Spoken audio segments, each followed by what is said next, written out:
Selamat pagi anak-anak. Kali ini kita akan membahas gerak nasti dan gerak taksis. Nasti adalah gerak bagian tumbuhan yang arahnya tidak dipengaruhi oleh rangsang. Contohnya adalah gerak mekarnya bunga. Nah, nasti ini antara lain yang pertama fotonasti, berarti rangsangnya berupa cahaya.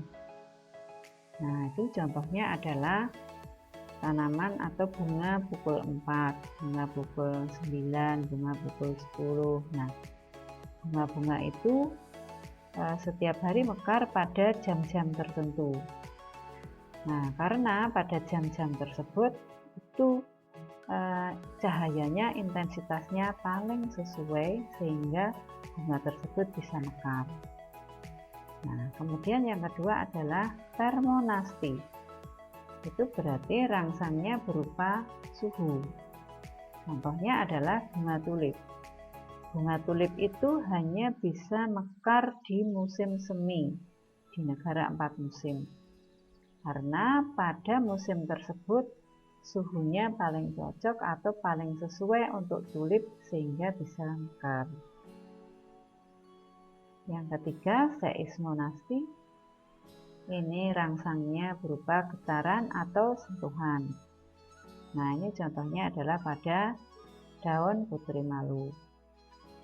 Yang keempat, niktinasti. Ini rangsangnya berupa kondisi gelap.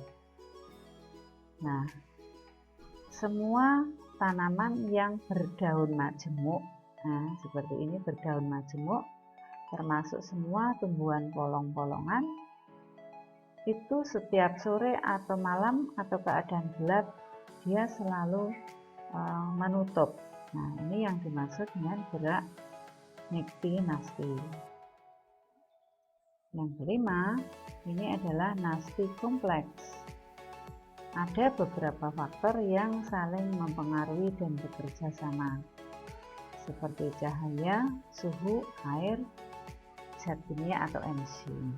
Nah, ini contohnya adalah membuka dan menutupnya stomata. Stomata ini biasanya membuka pada malam hari dan pagi hari, dan dia menutup pada siang hari. Nah, pada malam hari itu intensitas cahaya matahari sangat minim, bahkan gelap. Kelembapannya tinggi dan suhunya turun. Nah, ini menyebabkan penguapan sangat rendah. Keadaan ini menyebabkan sel-sel tanaman termasuk pada daun, khususnya pada sel penjaga ini, kandungan airnya lebih tinggi dibandingkan siang hari. Dan bahkan dalam keadaan selnya ini menjadi turgor atau tegang, sehingga bentuknya seperti ini dan akhirnya membuka stomata itu. Nah, kondisinya itu berbanding terbalik pada waktu siang hari, karena cahayanya intensitasnya tinggi, suhunya naik, kelembapannya rendah, dan penguapannya tinggi. Nah, akibatnya sel-sel tanaman termasuk sel-sel pada daun ini banyak kehilangan air. Nah, akhirnya sel penjaga stoma ini mengecil seperti ini sehingga menyebabkan stomata itu menutup. Nah, seperti itu penjelasannya. Berikutnya ini adalah gerak taksis. Gerak taksis itu gerak pindah tempat. Nah, tumbuhan, nah apakah ini termasuk tumbuhan? Begini, ini adalah Euglena viridis, ini bersel satu. Dia dikelompokkan tumbuhan tingkat rendah atau tumbuhan primitif. Kenapa? Karena dia berklorofil, sehingga dia berfotosintesis, jadi produsen ya. Nah, coba kalian lihat, dia kan bisa berpindah tempat. Ini contoh gerak taksis. Nah, taksis itu sendiri dibedakan menjadi fototaksis dan kimotaksis. Fototaksis berarti rangsangnya cahaya. Contohnya adalah Euglena, Chlamydomonas, nah dan beberapa ganggang hijau yang lain.